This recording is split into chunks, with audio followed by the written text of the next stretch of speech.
¿Qué tal? Buen día. Sean bienvenidos a esta sesión del día de hoy, en donde ya previamente agotamos lo que son los aspectos conceptuales y fundamentales de la criminalística, desde su concepto básico hasta un breve desarrollo evolutivo, histórico, incluso hasta antropológico.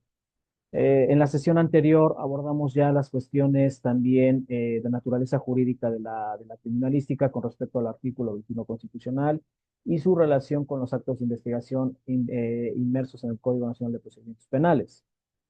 Ahora, en esta cuestión nosotros vamos entendiendo que la criminalística es esa cuestión que va a responder preguntas sobre la comisión de hechos delictivos o que se presuman hechos delictivos. Y desde luego la criminalística tiene que apoyarse de las disciplinas diversas, ¿no? Como por ejemplo el derecho penal como marco jurídico, el propio derecho como marco general y de observancia en cuanto a la conducta de los individuos. Por otro lado, esta cuestión del apoyo en cuanto a sus relaciones científicas, como es la física, la química, la biología y otras ciencias.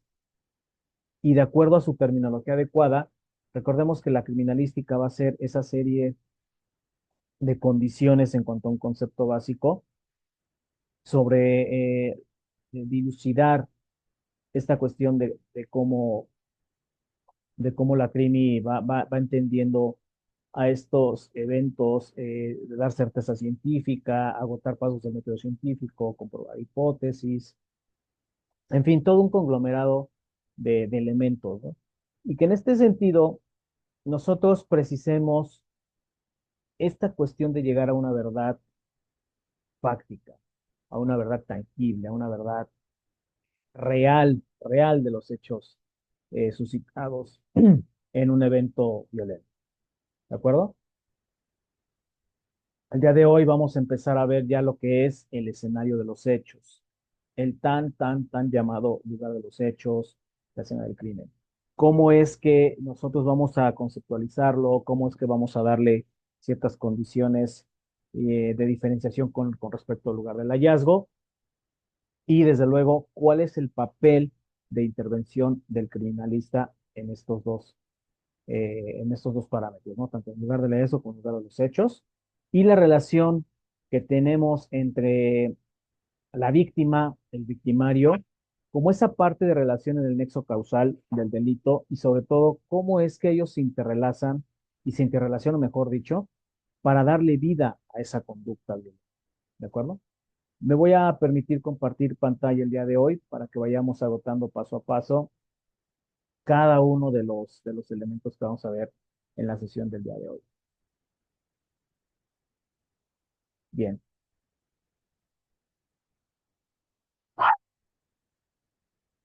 nosotros al entender los elementos de la criminalística, vamos a ver el lugar de los hechos. ¿Qué tan importante es entender la relevancia de todo material sensible que haya participado en una posible comisión de un delito? ¿Ok? Desde el punto de vista forense, nosotros tenemos que abordar esas causas que originan y desde luego que mediante las etapas y fases del método científico nosotros nos adentremos a un área de especialización para trabajar ese lugar, ese, esa parte de esclarecer hechos delictivos y sobre todo que cobren importancia para qué, para nosotros recurrir a demás fuentes de información y que esta labor del criminalista sea veraz, oportuna, crítica, una vez más que contribuya a la creación de mejores teorías dentro del campo de investigación. Vamos a ver el concepto de lugar de los hechos. Nos dice la lámina que es ese lugar donde se halle un sitio o un espacio en donde presuntamente se haya cometido un acto ilícito. Para ello, se deben de encontrar indicios y que esos indicios después los procesemos para convertirlos en evidencias y que esas evidencias se integran en una carpeta de investigación y se conviertan en elementos y datos de prueba para que el Ministerio Público formule su teoría del caso y desde luego sean evaluados por el órgano jurisdiccional a fin de establecer la responsabilidad penal de un presunto delincuente. Pero también nos permite esta cuestión entender que el delito necesita de un lugar para poderse ejecutar, necesita de un escenario. Por lo tanto, el papel de los criminalistas o de los expertos, de los peritos, es reconstruir cada uno de los hechos encontrados en ese sitio, en ese lugar, a fin de encontrar el elemento histórico, pero con carácter científico. O sea, llegar a una verdad histórico-científica del delito nos permitirá conocer que se ha desarrollado un hecho delictuoso, que dentro de ese espacio físico hay elementos que me pudieran dar datos y sobre todo que hubo una relación ya vinculante entre un delincuente y una víctima. Dar certeza que esa relación sí ha existido como tal. A diferencia del lugar del hallazgo, en el lugar de los hechos se han encontrado indicios, marcas, señales, huellas o vestigios, pero probablemente no se haya desarrollado ahí mismo el evento delictuoso. Por lo que el lugar del hallazgo, a diferencia del lugar de los hechos, no va a constituir el lugar donde se ha cometido el crimen. ¿Sí? Pudiéramos tener el supuesto en donde una víctima pueda ser movida del lugar, en homicidio calificado, por ejemplo. Yo deduzco que esa víctima se encontraba en un paraje solitario, pero fue movida a un terreno baldío con X número de distancia. Por lo tanto, el lugar de los hechos será ese lugar donde se ha desarrollado el crimen, donde se ha desarrollado todo el elemento fáctico, pero que al trasladarla, al moverla a esa víctima del lugar, ya no vamos a encontrar tal cual esa víctima en un lugar de los hechos, sino más bien en un lugar del hallazgo. O versus, que a lo mejor esa víctima sí se encuentre en lugar de los hechos, pero que todos los elementos o la mayoría de los elementos que participaron en el evento criminal hayan sido movidos del lugar o hayan sido desaparecidos al momento de constituir el lugar de los hechos.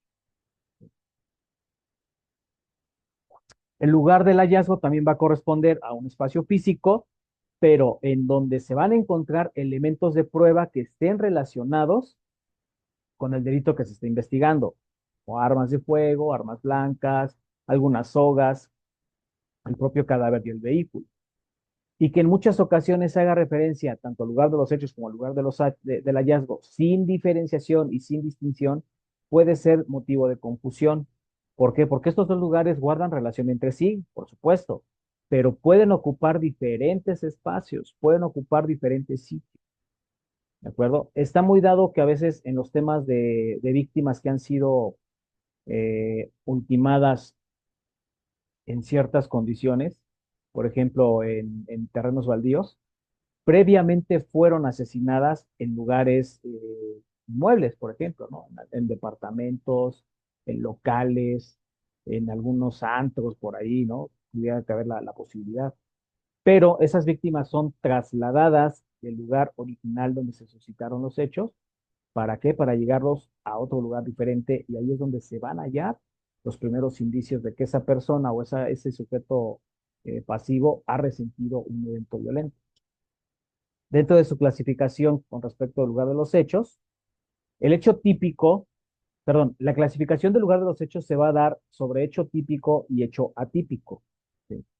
El hecho típico es aquel sitio en donde vamos a encontrar todo lo relacionado a indicios y subsecuentemente formular evidencia, pero se van a encontrar en una misma área, en un mismo perímetro, por lo que ahí se va a constituir el lugar de los hechos.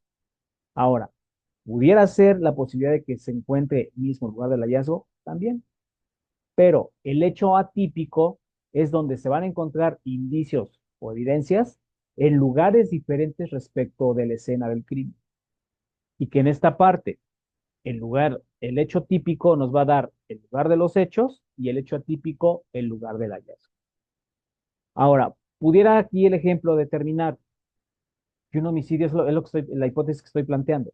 Un homicidio ejecutado en un lugar determinado va a tener elementos balísticos, elementos hemáticos, puede contener elementos de componentes o agentes participantes como pudieran ser armas cortantes, punzocortantes, policontundentes, una mecánica de hecho de incendio, pero que en ese lugar ejecutado y determinado, nosotros, bueno, el delincuente pudiera determinar llevarse el cadáver a kilómetros de distancia de donde subsistó el lugar de los hechos.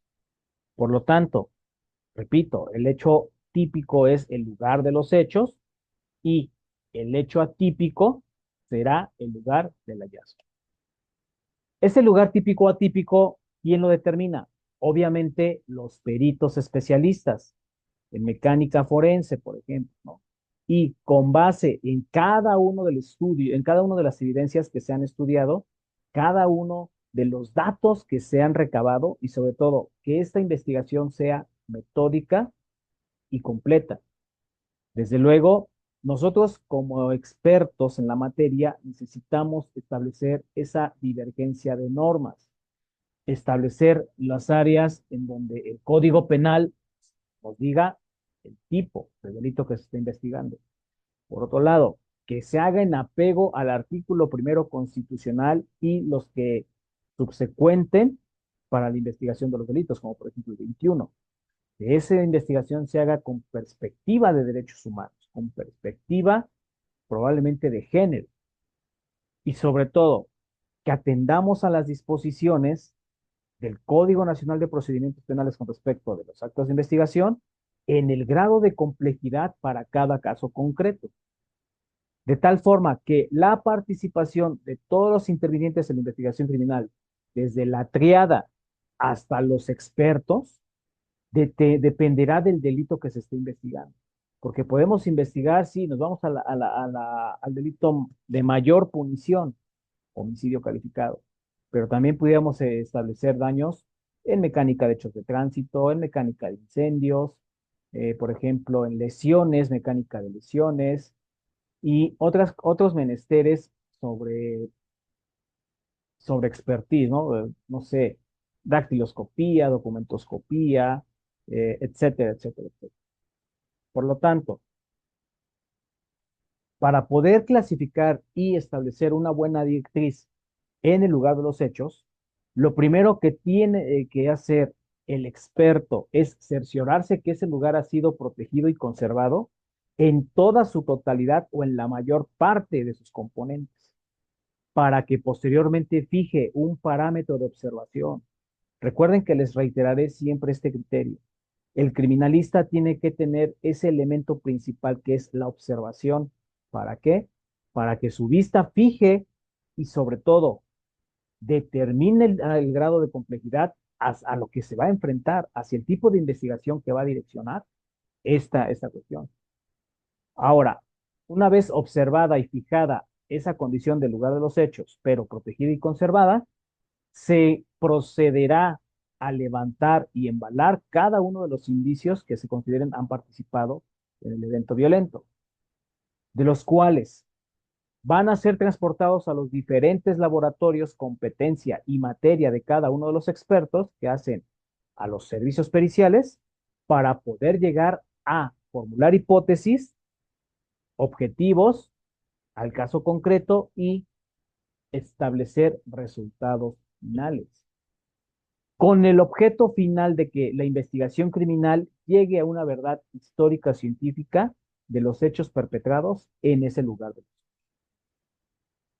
En cuanto a la protección y conservación, recuerden que lo que se ha cometido o que se presuma se ha cometido sujeto de delito, se debe reconstruir, se deben recolectar todos los indicios y sobre todo que sea materialmente imposible, ¿sí?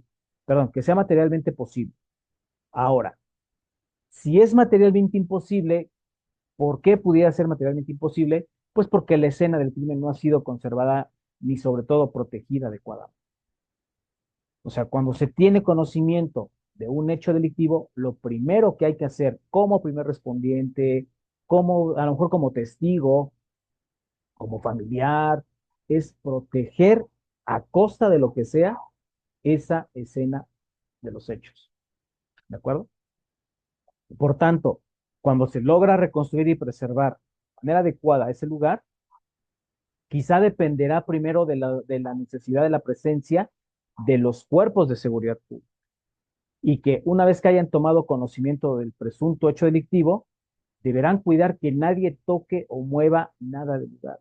Sobre todo, en materia de criminalística, una regla de oro es que nadie debe mover nada hasta que la gente del Ministerio Público tome conocimiento y, sobre todo, hasta que los servicios periciales accedan a eso. Ahora bien, dentro de de la protección y conservación, puede que esos hechos en materia de delito se den en espacios abiertos o cerrados, pero que en la primera posibilidad se debe, o sea, es decir, en el espacio abierto, se debe tomar conciencia que hay que acordonar en un radio por lo menos de 50 metros a la redonda. Eso nos va a impedir el paso de más gente y sobre todo gente ajena al lugar, gente ajena al evento. Y que en la segunda se deberán mantener, es decir, en un espacio cerrado, se deben mantener vigiladas todas y cada una de las vías de acceso, los propios alrededores del lugar en donde se ha perpetrado ese hecho delictivo y evitar que nadie, incluso los mismos intervinientes, modifiquen, sustraigan, extraigan o coloquen algún otro elemento que pudiera alterar el escenario. Muy importante que el criminalista tome conciencia de que esta parte de saber preservar y proteger, pero sobre todo conservar una escena del crimen, dependerá de una investigación limpia, dependerá de una investigación más completa. Ahora, respecto al primer respondiente, entenderemos que generalmente los cuerpos de seguridad pública son las primeras autoridades que toman conocimiento sobre hechos delictivos y corresponderá a ellos no solo la protección del lugar, sino también la protección y la prestación de auxilio cuando se presuma hay víctimas y sobre todo víctimas que están vivas. Porque si yo, como primer respondiente, entro a un lugar, veo un cuerpo inerte, y no tengo ni siquiera la debida precaución de tomarle signos vitales, esa víctima puede perder la vida. O bien, que dentro de ese mismo lugar, tanto en espacio abierto como en espacio cerrado, deben mantenerse alerta, previniendo que el autor material de ese crimen regrese al lugar de los hechos o bien permanezca cerca. Por eso es importantísimo que servicios periciales tengan ese elemento de observación. O sea, yo siempre lo referiré. Una vista educada observa cualquier área periferia de su lugar de intervención. Posteriormente, ya que se ha protegido y conservado el lugar, se debe esperar al arribo de las autoridades, no solo judiciales, sino también ministeriales, con los respectivos peritos de campo. ¿Para qué? Para que primero realicen un reconocimiento inicial de todo el lugar de los hechos, de todo el escenario del crimen, en donde se dé certeza que no se ha modificado nada y poder fijar la línea de investigación a llevar a cabo para, para esa investigación criminal. ¿Sí? Obviamente, una vez ya diligenciado ese lugar de los hechos y el reconocimiento preliminar, se deben, quizá aquí yo discrepo un poco de la lámina, no es que se retiren inmediatamente, porque también el testimonio de testigos oculares es importante para extraer datos que nos pudieran permitir ampliar el espectro de investigación. Pero si no tiene nada que hacer esa gente, a lo mejor cuando se refiere a la lámina a retirar testigos, yo más bien lo diría como que a retirar a los curiosos. Esos curiosos o que no sean personas directas involucradas con el hecho, que pudieran también contaminar nuestra investigación. Por eso se debe proceder primero a observar y después fijar el lugar para posteriormente levantar y embalar tanto indicios como evidencias a fin de que se estudien adecuadamente y de manera científica en en los diferentes laboratorios. ¿De acuerdo? Bien, ahora, ya entendimos que el lugar de los hechos y el lugar del hallazgo no es lo mismo, pero que también se le puede dar este sinónimo de escenario del crimen. Y esto lo vimos en sesiones anteriores, ¿no? Que Edmond Locard, en el año del 1928, basa esa escena del crimen y en cuanto a su análisis al principio de transferencia, en donde plantea que cuando un criminal interactúa con la víctima, algo de ambos siempre se va a transferir en la escena del crimen. ¿Sí? O sea, no nada más es que el criminal va a transferir condiciones de él para la víctima. La víctima también pudiera dejar condiciones de investigación para ese. Por lo tanto, el principio de reconstrucción siempre nos va a decir que hay que analizar toda evidencia física y, cuando más, la psicológica, con el propósito de conocer los comportamientos de todos los involucrados en el lugar de los hechos al momento de cometer ese delito. Y que dado que los agresores con respecto de las víctimas han coincidido, independientemente de la condición que tengan, en un mismo lugar, sería importantísimo preguntarnos si estos tenían alguna relación previa o si habían tenido una relación que tuviera un significado especial para cualquiera de las partes. En esta cuestión, la escena del crimen se va a entender del contexto práctico, lógico, jurídico, esas cuestiones que ocurren entre la presencia de un delito y donde tanto el agresor como la víctima han coincidido a fin de consolidar todos los elementos básicos, cuando menos básicos, por los que hacen. Su estudio de verdad va a poder permitirnos proponer hipótesis basados en la teoría del caso y sobre todo cómo se ha determinado si hay una línea de pasado entre la interacción de las víctimas y agresores. O sea, que si el agresor ya conocía previamente a su víctima o si viceversa, si la víctima ya había tenido interacción y contacto con su agresor. ¿De acuerdo? Obviamente, cada una de las maneras de interactuar va a determinar si se emplea un arma en específico, el tipo penal, las cantidades y ubicación de las heridas causadas. Pueden establecer directrices importantes para extraer información sobre quién ha cometido ese delito y sobre todo el comportamiento previo que ya tuvo con esa víctima. Porque muchas veces, como les repito, puede ser víctima por elección o víctima eh, elegida, y víctima elegida y víctima de oportunidad, en donde esa información del serial victimológico pudiera aportarnos datos de prueba. Por lo tanto, siempre debe consistir el comportamiento a lo largo del tiempo en la investigación criminal para que en la manera que nosotros estudiemos el modus operandi, demos con una certeza previa sobre un delincuente con respecto a su víctima. Y entonces ahí establecer los parámetros desde la criminología con respecto de la conducta que se ha ejecutado, la interacción que pudo haber tenido con otras personas previo al evento y sobre todo, cómo vamos a establecer esas líneas de investigación cuando nosotros presumamos que la víctima ha tenido ya alguna interacción con el delincuente. ¿De acuerdo? Para ello necesitamos definir nuevamente qué es el delito. Y el delito va a atender a diferentes corrientes y disciplinas, enfoques, tanto sociales, jurídicos, materiales. Y cada una desde su línea particular nos hablará de una noción, repito, sociológica, clásica, positivista, doctrinal, legal, criminológica, criminalística. Por lo tanto, el delito desde el punto de vista jurídico nos va a entender solamente o nos va a dar competencia específicamente sobre los aspectos de derecho, sobre los aspectos de la norma jurídica. En caso contrario, la criminología sí se va a ocupar de estos aspectos, desde los elementos psíquicos, elementos cognitivos, elementos emocionales, elementos orgánicos. Para efectos de la criminalística nos tiene que dar los datos fácticos, los datos tangibles, reales, del por qué se ha llevado a cabo una conducta de esa naturaleza. Recordemos que el delito, de acuerdo a los artículos 7º y 15, tanto del Código Penal Federal como de la Ciudad de México respectivamente, van a definir al delito como ese acto o de acción o omisión que van a sancionar desde el penal. Delito deriva del latín delicto, que significa culpa o sobre algún quebrantamiento de ley, atentando a una conducta gravemente lesiva. ¿Sí? Recordemos que ya agotamos el concepto pentatómico de delito, tratándose de una conducta típica, antijurídica, culpable. ¿Por qué es una conducta? Porque esa conducta se va a materializar, ya sea desde el elemento volitivo o por algún agente imprudencial. Es típica porque está dentro del catálogo de delitos del Código Penal Federal y de los códigos estatales de las 31 entidades federativas.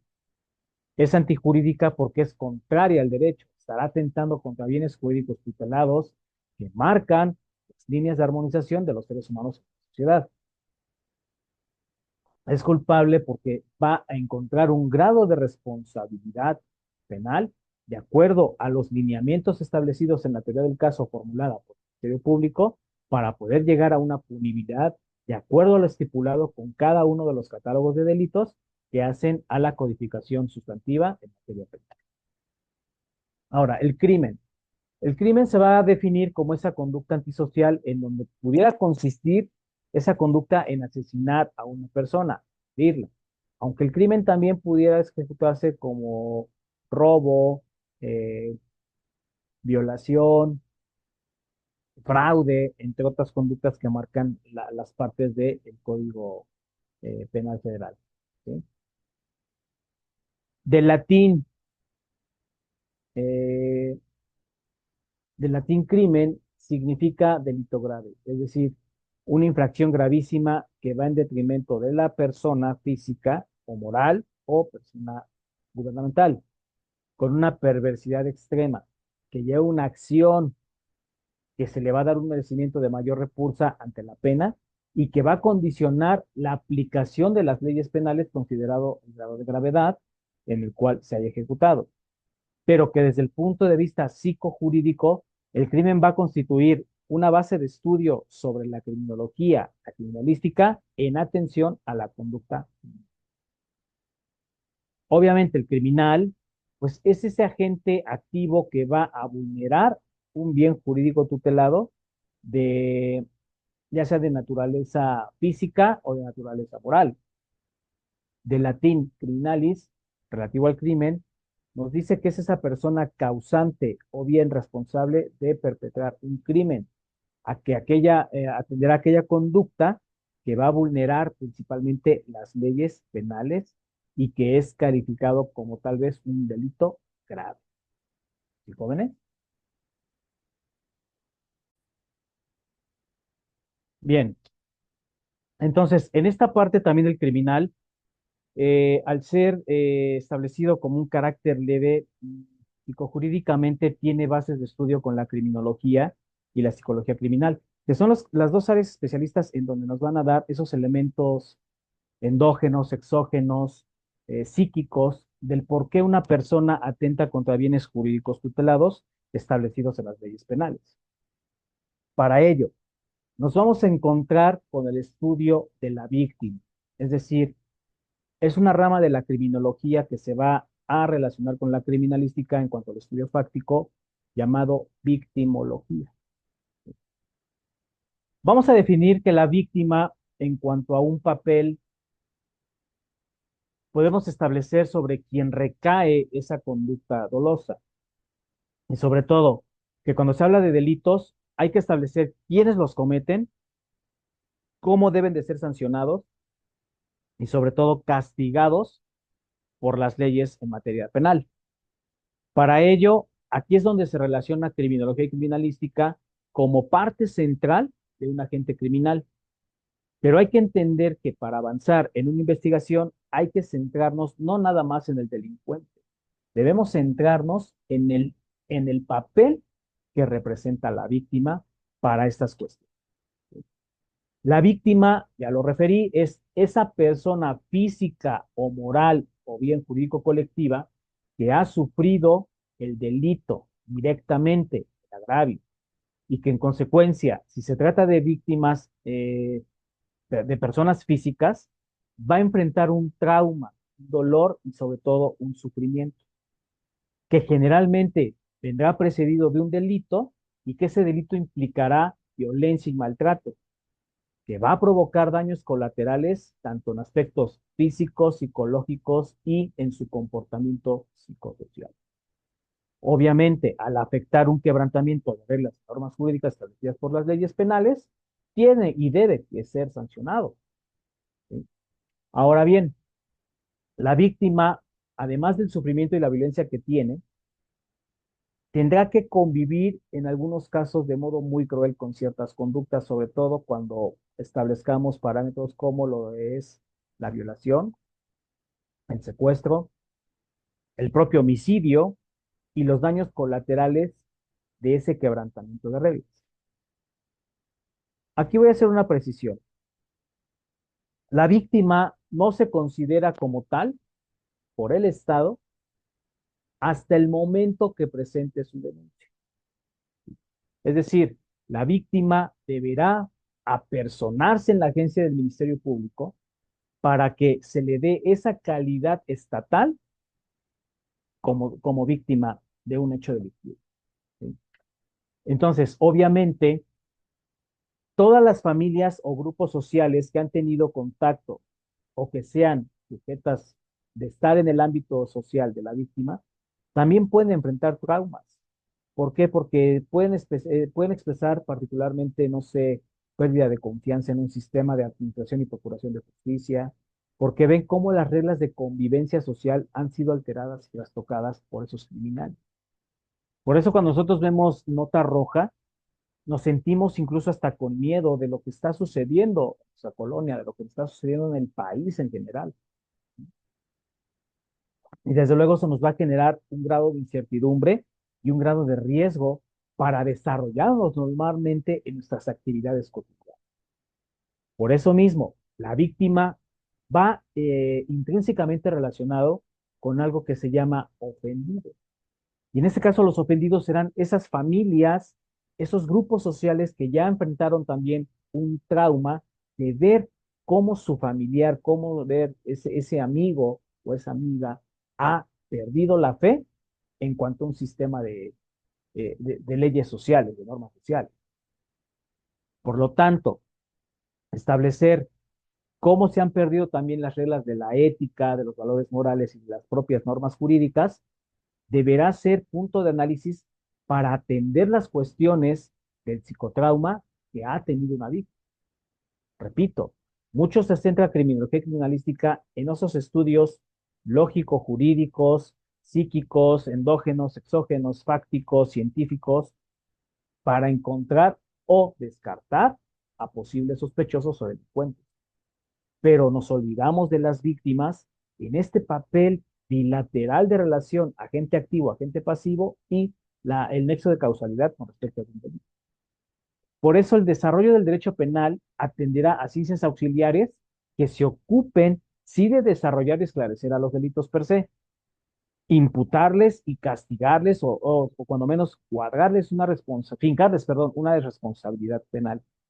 Pero también el sistema de impartición de justicia tiene que asumir que imponer penas y castigos a los delincuentes no basta. También hacer respetar y valer el Estado de Derecho para el efecto traumático de la víctima. Por eso aquí la pregunta detonadora, ¿no? O sea, ¿en qué momento se ocupa el Estado de la cuestión traumática de la víctima? Los operadores de atención a víctimas, desde mi muy particular punto de vista, son negligentes con ese dolor y esa frustración que puede provocar un evento violento a cualquier persona. Sobre todo, como lo referí hace unos momentos, cuando son víctimas de violación, abuso sexual, secuestro, desaparición forzada de personas, agresión física, etcétera. Y entonces, esas conductas que ya atentaron contra la paz personal de las personas van a generar duelo, van a generar condiciones de inseguridad, van a generar condiciones de aislamiento. Por lo tanto, si tenemos autoridades carentes de empatía y preparación psicológica para casos traumáticos, el sistema de judicial y sobre todo el de procuración de justicia, al carecer de psicólogos o psiquiatras especializados, no dignifican las condiciones de una víctima. Por eso, la víctima tiene que ser atendida en ambientes adecuados, en instituciones adecuadas y sobre todo que no se creen violaciones graves a derechos humanos o bien una revictimización. Segunda precisión, una víctima ya de por sí es revictimizada al momento de establecer y entablar su denuncia o su querella. Porque imagínense este grado de trauma que será remover todo un evento violento para condiciones de extracción de datos. Desde el punto de vista del psicotrauma, estas víctimas, estas personas pudieran establecer el grado complejo y sobre todo cómo atenderlas desde una perspectiva más profesional, más humana. Obviamente, gran parte de los delitos que se cometen, como el maltrato infantil, la violencia familiar, el abuso sexual, el aborto, los homicidios, llevan un estigma ya social, porque muchas veces también son segregados de sus grupos y de la sociedad misma. Por lo tanto, no nada más basta con perseguir y sancionar delincuentes, hay que tener una perspectiva psicosocial para esa atención de víctimas de delitos violentos. Las víctimas deben y merecen ser los protagonistas principales. O sea, se le debe de restar importancia a los delincuentes. El Estado mismo tiene que establecer esas directrices para poner en la mira de los especialistas a las víctimas.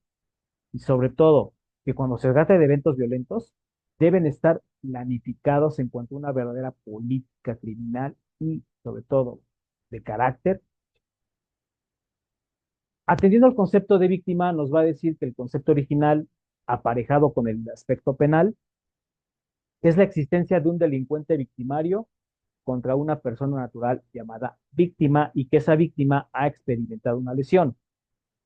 Se debe entender por víctimas que individual o colectivamente hayan sufrido daños como lesiones físicas, mentales, sufrimiento emocional, pérdida financiera, por repito, no nada más las víctimas sufren daños físicos y corporales, también pueden sufrir afectaciones al patrimonio, ¿de acuerdo? Menoscabo sustancial en cuanto a sus derechos fundamentales. Y que como consecuencia de esa conducta de acción o omisión, se hayan violado sus bienes jurídicos tutelados establecidos en la legislación penal vigente dentro de los Estados miembros que hacen una nación. ¿Sí? Esto lo habla en la Declaración sobre Principios Fundamentales de Justicia para las Víctimas de Delitos y del Abuso del Poder. Ahora, para la victimodogmática, es esa relación a fin de determinar si la conducta va a incidir entre el comportamiento delictivo del autor con respecto al derecho delictivo y los probables eximientes o atenuantes que pudieran existir. Por eso resulta relevante estudiar el intercriminis, que ya vimos en previos cursos, ¿no? Ese camino del delito y su relación con respecto de un nexo de causalidad. O sea, cómo es que el delincuente agota tanto la fase interna como externa del delito para poder ejecutar una conducta generalmente de acción, no tanto de omisión. Continuando con el concepto, víctima deriva del latín víctima, que significa persona que ha padecido o padece un daño por culpa ajena y que sobre la cual va a recaer una acción criminal susceptible de dañar bienes jurídicos tutelados que sancionan las leyes penales. Se van a considerar a las víctimas todas personas naturales o jurídicas que sufren daños en esos bienes jurídicamente tutelados y protegidos por las leyes penales. ¿Sí? Que esa persona ha sufrido violencia injusta, que va a sucumbir y que va a sufrir comportamientos diferentes, va a sufrir esas consecuencias en cuanto a la modificación tanto de su conducta como de su comportamiento. Desde el punto de vista de la criminología, hay que entender que el estudio del crimen debe ser objetivo para que se prevenga el delito. Una vez identificado, vamos a encontrar las directrices de cómo prevenir. Por eso es que las víctimas también necesitan de la atención preventoria, identificada y sobre todo preventiva del crimen. Perdón por el pleonasmo. Ahora, en criminología debe venir que nosotros estamos, como ya lo referí, en un mundo que nos rodea sobre comunidades en general, la familia y el contexto social. ¿Qué está pasando en este pleno siglo XXI? ¿Por qué hemos llegado a planos de descomposición social tan severos? ¿Mm? Y aquí vamos a hacer este establecimiento, ¿no? O sea, nosotros siempre vamos a estar rodeados de elementos delictivos, porque el derecho penal nace como una forma no de erradicar como tal los delitos. El derecho penal nace como una consecuencia de castigar los actos de venganza, aquellas condiciones de la ley del talión. Pero hoy día nosotros estamos conviviendo diariamente con hechos delictuosos y los hemos hasta normalizado. Hemos normalizado la delincuencia, hemos normalizado los narcocorridos, hemos normalizado las narcoseries, que eso es apología de... Y sobre todo que el elemento criminal ha entrado a nuestros hogares, que está vinculado con nuestras familias y del por qué no hemos encontrado respuestas a esa descomposición social que opera actualmente en el país. Las respuestas deben plantearse desde todos los supuestos agotados en esta lámina para entender qué estamos haciendo como sociedad para proteger primero nuestra persona, que era víctimas, y sobre todo atender al efecto criminal. Desde luego que la criminología debe estudiar el papel de las víctimas con respecto de la pena que se debe aplicar para ese delincuente que ya ha violado sus derechos estipulados en la ley penal. ¿Cómo vamos a controlar la criminalidad? ¿Será posible acabarla? O sea, por ejemplo, en El Salvador, el presidente Bukele implementó una política muy radical, ¿no? En donde suprimió todos los derechos fundamentales de las personas privadas de su libertad, a fin de que si tú perteneces a una mara, a un grupo organizado en materia delincuencial, se acabó tus derechos fundamentales. Se acabaron esas prerrogativas que todavía el sistema penitenciario te pudiera salvaguardar con efectos de la prisión. ¿Cuál es el papel del criminólogo con respecto de la víctima?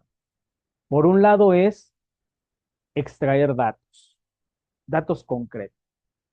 Por otro lado, estudiarlos, interpretarlos y explicarlos para establecer las líneas que ha tenido con el crimen, como con respecto al crimen. Y que esta explicación se debe dar primero ante la misma víctima y sus familiares, pero si es necesario, ante medios de comunicación, para no sembrar pánico, como es el caso ahora de estas cuestiones de los pinchazos en el transporte colectivo. Que se tengan reuniones con expertos a fin de establecer esos parámetros de estudio sobre qué está pasando con las víctimas, en mesas con expertos en seguridad pública. Y sobre todo, el mejor lugar donde se puede explicar un crimen es ante el fórum de un crimen, lo cual dará origen a la criminología forense que estará relacionado intrínsecamente con la investigación criminal y la criminalística. La disciplina que va a atenderse y va a entenderse de las víctimas es la victimología y será quien nos dará las causas por las cuales a determinadas personas se les da esa calidad como agentes ya vinculantes de un delito, porque el estilo de vida los vinculó, porque conllevan una mayor probabilidad de haber sufrido un evento violento, porque condicionaron las oportunidades del agente criminal. Desde el campo de victimológico se debe incluir o se puede incluir a un gran número de materias interdisciplinarias, como es la sociología, la psicología, el derecho penal y la propia criminología. Victimología es un papel científico y va a establecer las líneas de interacción entre la víctima y el hecho delictivo. El estudio es multidisciplinario porque no nada más nos vamos a referir a las víctimas del delito, sino también a esas víctimas que no han tenido contacto con un agente criminal. Por ejemplo, aquellas personas que murieron en accidentes de tráfico, que han muerto en desastres naturales, en crímenes de guerra, por abuso del poder. Porque esto también debe de atenderse, esas víctimas que se quedan sufriendo por la pérdida de algún familiar en estas condiciones o en estos supuestos. Algunos profesionales, desde luego, tienen que estar relacionados con la victimología porque van a ser operadores tanto sociales, políticos, psicológicos y sobre todo jurídicos. Para tales efectos, el estudio de la víctima debe de tener una existencia de subgrupos que permitan no solo su estudio, sino también resignificar el papel que tiene la víctima para poder recuperar el estilo de vida al que estaba acostumbrado antes de sufrir una.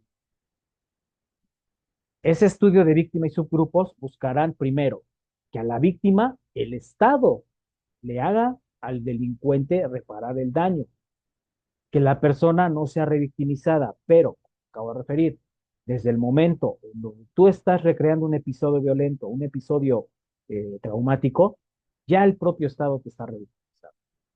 Que la persona también supere ese episodio adverso por el que ha pasado. Buscarán también que la víctima se recupere emocionalmente, que pueda recuperar su vida, que la pueda reconstruir, que pueda ser una persona completa de nuevo. Buscarán conciliar entre la víctima y quizá las partes ofendidas con respecto de un delincuente. Que esto sería muy complejo y muy complicado, ¿no? Se oye muy padre, pero es dificilísimo que alguien llegara a establecer una conciliación y más cuando alguna persona haya privado de la vida a tu familia. El objeto principal de la víctima y los subgrupos es restaurar y armonizar el tejido social. Respecto de la victimología forense, puede tornarse un tanto más agresiva, eso sí. ¿Por qué? Porque cuando se presentan situaciones donde la autoridad no es sensible, ahí la autoridad sí está revictimizando a las víctimas. ¿Se puede hacer una investigación criminal sin ser insensibles? No. Nosotros a lo mejor podemos ser indolentes porque somos profesionales, pero no insensibles. Por lo tanto, en materia victimal y en materia forense, se tiene que tratar de no revictimizar a esas personas que han sufrido un evento violento. Se les tiene que dignificar, pero un delito siempre será agente para que una persona que haya sufrido ese evento sea revictimizada. ¿Por qué? Porque es el momento exacto donde se pueden extraer los datos más certeros, cuando la víctima pudiera estar más vulnerable y de ahí dar paso al inicio de su investigación. Obviamente la victimología forense sí es un elemento de real importancia para el proceso de investigación criminal. ¿Por qué? Porque al interaccionar con otras áreas, estableceremos esas pérdidas o estos daños que ha tenido una víctima con respecto del quebrantamiento de la ley penal. La victimología forense, desde luego, se debe dar bajo un estudio detallado, con enfoque crítico y sobre todo con una directriz objetiva sobre el estilo de vida que ha tenido la víctima hasta antes de su evento violento, hasta antes de tener esa cuestión natural sobre la pérdida de daños sufridos. Para ello, si ya hablamos de un intercriminis, vamos a hablar de un intervictimae, que es ese camino de la víctima. Cuando se habla del intercriminis, ya establecimos que es todo el camino que ha trascendido entre el criminal, entre el sujeto activo. Pero ¿qué hay del intervictimae? Hay que estudiar ese camino interno que sigue el criminal para llegar a un crimen, pero el camino interno y externo de la víctima para que llegue a ser victimizado. Se debe considerar que hay, aquí la lámina nos dice víctima consensual o víctima resistente. Yo le llamaría víctima de oportunidad o víctima elegida. Así de simple. Uh-huh. Por lo tanto, el estudio del intervictimae nos va a establecer cuándo la víctima ha sido rastreada viendo los movimientos. ¿Sí? O sea, el criminal muchas veces la está acechando. El criminal muchas veces ya tiene un modus operandi, aunque no es regla que el criminal opere bajo un modus operandi, porque el criminal ya tiene actos preparatorios cuando esa víctima ya es elegida, cuando ya es consensual.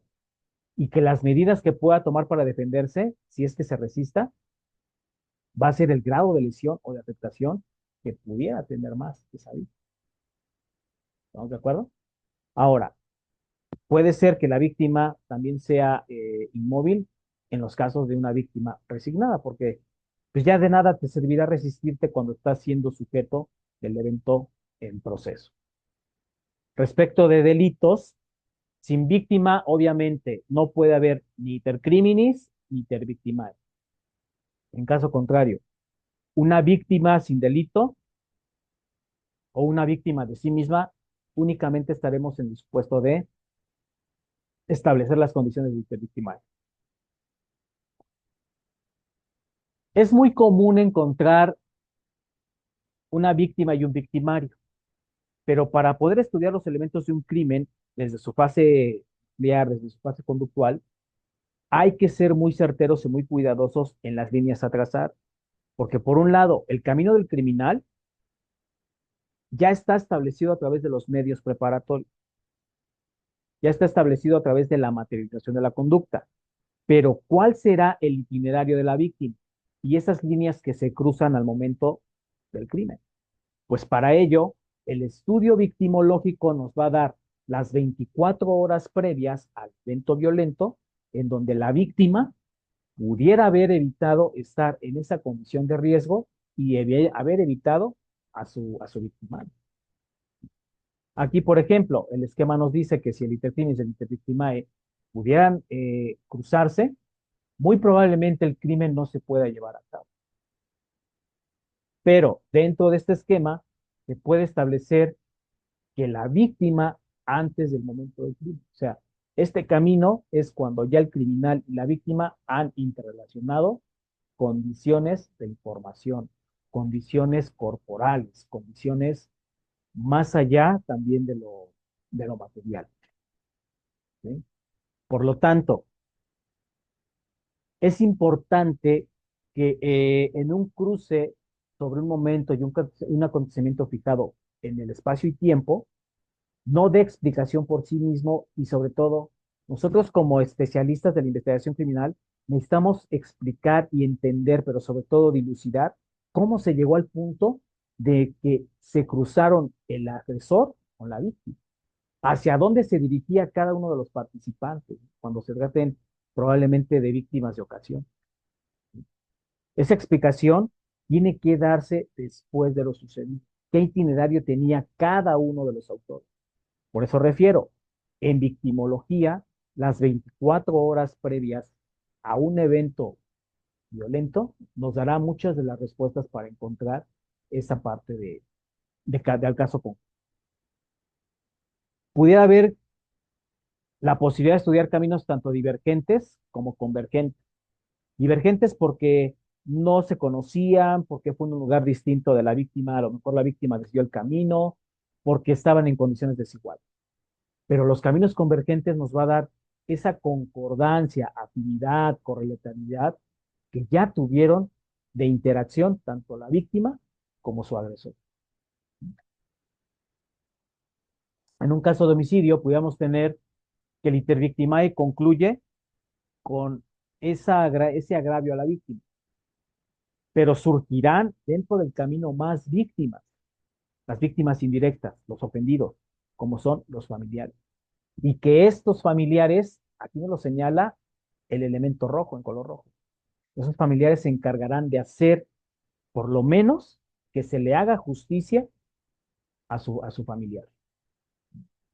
En caso en que la víctima siga el camino del criminal, cuando una víctima pudiera ser agredida sexualmente, ¿qué pudiera estipular aquí? La víctima violada o en caso de estupro, y donde más se haya prostituido por condiciones del criminal, puede estar ilustrado de esta manera, en donde tenemos a la víctima en papel rojo, pero continúa esa línea de camino sobre las víctimas que están en estupro o que están bajo los parámetros de explotación sexual, por ejemplo. Cuando una víctima lo es de un delito culposo, es un elemento circunstancial. ¿Por qué? Porque no tenemos esas condiciones volitivas de que el agente criminal ha querido causar una, sino más bien es establecer de una manera más pronta y más clara cómo la víctima ha sufrido un daño de acuerdo al punteo, pero se agota desde el momento en que ese evento es doloso. Ahora, una víctima que ha muerto y que el intercrímenes termina con un hecho en donde la víctima muere realizado el acto en el momento, aquí pudiera ser que la víctima pudiera establecer lineamientos de legítima defensa para que el asaltante no se apodere del botín. Es cuando nosotros entendemos esas atenuantes y excluyentes al delito. ¿De acuerdo? Por otro lado, la posibilidad de que el criminal siga el camino de la víctima, sí, por supuesto, porque tanto el violador como el estuprador para reparar el daño necesitara, híjole, esto es muy utópico, pero necesitara repararlo con el matrimonio, por ejemplo, en una relación de estupro, más no en la violación. Violación, como es delito grave, pues ahí, ¿y dónde? Pero en el estupro, híjole, pues yo creo que en esa inteligencia emocional, pues yo creo que ningún padre de familia teniendo menores quisiera ver a su hijo casado con, con su victimario en este caso. Y máxime, que la Suprema Corte de Justicia de la Nación ha prohibido los matrimonios entre menores o entre menores y personas mayores. Finalmente, puede que se inicie un camino entre el criminal y la víctima cuando la víctima, después de ejecutado el evento, lo busque y tome la justicia por propia mano. Es decir, buscar venganza. Aquí es cuando los caminos tanto del intervictimae como de la víctima se van a interrelacionar bajo los mismos esquemas de los medios preparatorios.